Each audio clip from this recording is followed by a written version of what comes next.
हमारी मसरूफियात ही ख़त्म नहीं होती, हमारी बातें ही ख़त्म नहीं होती, हमारे रिश्ते ही पूरे नहीं होते, हमारे ताल्लुकात ही नहीं निभाए जाते।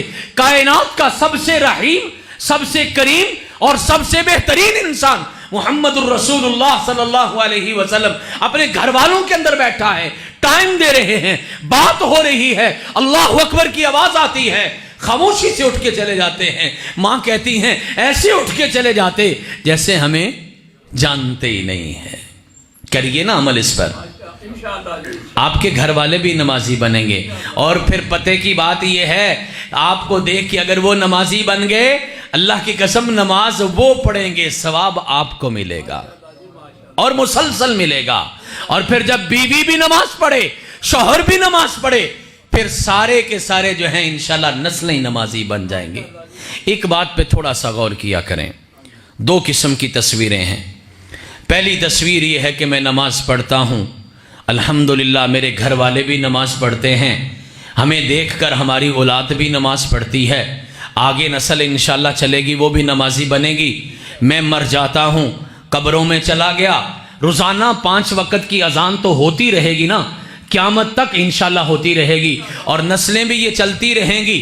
मेरी सारी नस्ल नमाजी है, मेरी औलाद, मेरी औलाद की औलाद, औलाद की औलाद की औलाद, वो सारे नमाजी बन गए। 5 वक्त अजान होगी, मेरा बेटा भी मुसल्ले पे खड़ा है, मेरी बेटी भी मुसल्ले पे खड़ी है, मेरी बीवी भी मुसल्ले पे खड़ी है, मुझे देखकर मेरा पोता भी नमाज पढ़ता है, मेरी पोती भी नमाज पढ़ती है। उस नस्ल को आगे अल्लाह ने बरकत दी, नवासा भी नमाज पढ़ता है, नवासी भी नमाज पढ़ती है, अगली नस्लें भी नमाज पढ़ती हैं। 5 वक्त मेरे पूरे खानदान के लोग अगर मुसल्ले पे खड़े होंगे, कभी हिसाब लगाओ तो सही, कितनी ठंडी हवाएं मेरी कब्र में चलना शुरू हो जाएंगे इंशाअल्लाह। और एक दूसरी तस्वीर भी है, नमाज मैं भी नहीं पढ़ता, मेरी बीवी भी नहीं पढ़ती, बच्चे भी नहीं पढ़ते, मैं चला गया कब्र में, माएं बहनें भी सुने, माएं रोजाना इस बात का पहरा दें और कुछ औलाद माने या ना माने, लेकिन अपनी औलाद को नमाज जरूर मना लो, उनकी मिन्नतें कर लो, उस मां की तरह मिन्नत करो। मैंने किसी दिन पढ़ा था किसी सोशल मीडिया पर, मां का बड़ा खूबसूरत जुमला पढ़ा था, सुबह सवेरे उठती और अपने बच्चों को भी जगाती और एक जुमला कहती बच्चों उठ जाओ नमाज पढ़ो, मैं नहीं चाहती कि हम में से जन्नत में कोई कम हो जाए, मैं चाहती हूं सारे ही हम जन्नत में इकट्ठे हो जाएं। उठिए नमाज पढ़िए, अमल से शौहर का काम है, फर्ज है कि वो अपने अमल से अपने घर वालों को नेकी की तरगीब दे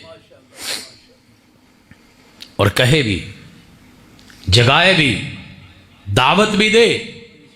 सिर्फ अकेले नमाज पढ़ना काफी नहीं, अपनी घरवाली को और फिर उस रास्ते से अपनी औलाद को नमाजी बनाना जरूरी है। अल्लाह के नबी भी इस बात की फिक्र करते रहे, एक घर के वडेरे का, बड़े का, शौहर का, खामद का, घर वाले का ये फर्ज बनता है कि अपनी नस्ल के अंदर अपनी बीवी की तरबियत करके वो नेकी की दावत देकर जाए, उनको नमाजी और दीन के रास्ते पर लगा कर जाए। सारी दुनिया को वाज करना शौक है, बड़े बड़े जलसों में जाना, इश्तिहार के नामों पे लड़ना, स्पीकर की बदनामी करना शौक है, लेकिन अपने घर को दावत देना बहुत जरूरी है। पहला हुक्म यही था, अनजिर आशीरतकल अक़रबीन, अपने जितने करीबी लोग हैं ना पहले उनको दावत दीजिए। और यह सिर्फ उलमा का काम नहीं, आप बरी जिम्मा नहीं है, आपका भी फर्ज है, जो सुना है जाके अपने घर वालों को सुनाइए, बताइए, समझाइए। चलो आज तो मामला आसान हो गया, ये हमारी आवाज को कैच करने वाले कैमरे मौजूद हैं, तस्वीर भी मौजूद है, आवाज भी मौजूद है। दीजिए अपने बेटियों को, अपनी बेटियों को ये तोहफे दीजिए, उन्हें जाके कहिए फलां चैनल वाले ने रिकॉर्ड किया है, उस चैनल वाले की भी खैर करो, उसका भी भला करो, उसे भी सब्सक्राइब करो और उसकी ये दावत तो जो अल्लाह के दीन की है इसको आम करिए। कायनात के इमाम मोहम्मद रसूलुल्लाह सल्लल्लाहु अलैहि वसल्लम फरमाते हैं, शौहर को अल्लाह ने तौफीक दी है नमाज तहज्जुद की, कमाल की नमाज है। अल्लाह से नमाज तहज्जुद मांग लो, कहा करो अल्लाह मुझे नमाज की लज्जत नसीब फरमा। पढ़ते बहुत सारे हैं, लज्जत और चीज़ है। जिसको लज्जत आई थी ना, उसने अपने जिस्म का तीर भी नमाज में निकलवाया था। और जिसको लज्जत आई थी ना, उसके पाँव पे बिच्छू काटा था, उसने नमाज नहीं तोड़ी थी। जिसको लज्जत आई थी ना, उसकी रब से लग गई, नमाज का लुत्फ आ गया। अल्लाह से इबादत की लज्जत मांगा करो। कुरान तो बहुत सारे पढ़ते हैं, बहुत सारे कुरान पढ़ते हैं, अल्लाह से मांगा करो अल्लाह कुरान की लज्जत नसीब फरमा। मैंने आज ही पढ़ा है, इमाम अहमद इब्न हंबल रहमतुल्लाह अलैह के एक शागिर्द के बारे में पता चला। मैं आपको बताने लगा हूं ये लज्जत में और पढ़ने में फर्क क्या है। इमाम साहब को पता चला कि उनका एक शागिर्द है, एक रात में, हर रात में पूरा कुरान पाक पढ़ता है। हर रात में पूरा कुरान पाक पढ़ता है। इमाम साहब ने उस बच्चे को बुलाया, कहा बेटा आज रात जब आपने कुरान पाक पढ़ना है ना, तो ये सोच के पढ़ना है कि मैं अपने उस्ताद इमाम अहमद इब्न हंबल को सुना रहा हूं। सिर्फ पढ़ नहीं रहा, उसको सुना रहा हूं। फिर मुझे कल आके बताना है। कहने लगा उस्ताद जी जब मैं रात कुरान पाक पढ़ने लगा ना, तो मुझे आप भी याद आए, आपका मुकाम भी याद आया, आपका एहतराम भी याद आया, आपका अदब भी याद आया। मैं ठहर ठहर के पढ़ता रहा। सारी रात में पूरा कुरान पढ़ता था, लेकिन रात सिर्फ 10 सिपारे पढ़े गए, सिर्फ 10 सिपारे पढ़े गए। उस्ताद उस्ताद ही होता है। इमाम साहब फरमाते बेटा अच्छा चलो फिर आज की रात तूने कुरान पाक ऐसे पढ़ना है जैसे आप कुरान पाक पढ़ रहे हैं और तसव्वुर में ये सोचना है कि अल्लाह के पैगंबर अलैहिस्सलाम सुन रहे हैं। फिर पढ़ा। कहने लगा उस्ताद जी बस एक ही सिपारा पढ़ा गया है। कायनात के इमाम का एहतराम जहन में आता था, उनका मुकाम जहन में आता था, बहुत ठहर ठहर के पढ़ता था। तो एक ही सिपारा पढ़ा तो सारी रात गुजर गई।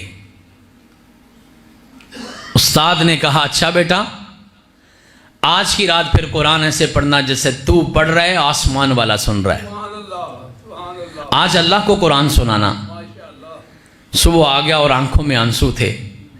कहने लगा उस्ताद जी सिर्फ सूरत फातिहा पढ़ी है, उससे आगे जा ही नहीं सका।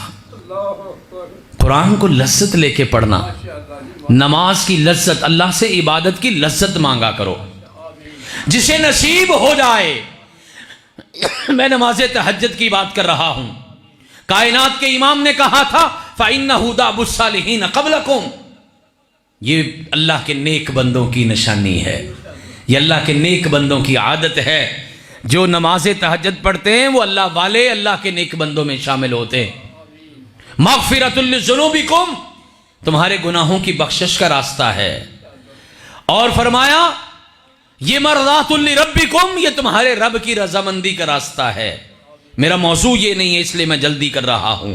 कहा ये मनहातुल लिल आसाम, ये तुम्हारे और तुम्हारे गुनाहों में रुकावट बन जाती है। नमाज तुम्हारे और तुम्हारे गुनाहों में रुकावट बन जाती है। एक बात को समझिएगा, एक या गुनाह कर लेना बाद में माफ़ी मांग लेना, माफ़ी मिल जाना, यह भी किस्मत की बात है कि माफ़ी मिल जाए या आए। लेकिन इससे भी बड़ा अल्लाह का करम यह है कि अल्लाह गुनाह का मौका ही ना दे। बड़ी खूबसूरत दुआ है, अपने अल्लाह से कभी कभी मांगा करो या अल्लाह मुझे गुनाह की तौफीक ही ना देना। अल्लाह गुनाह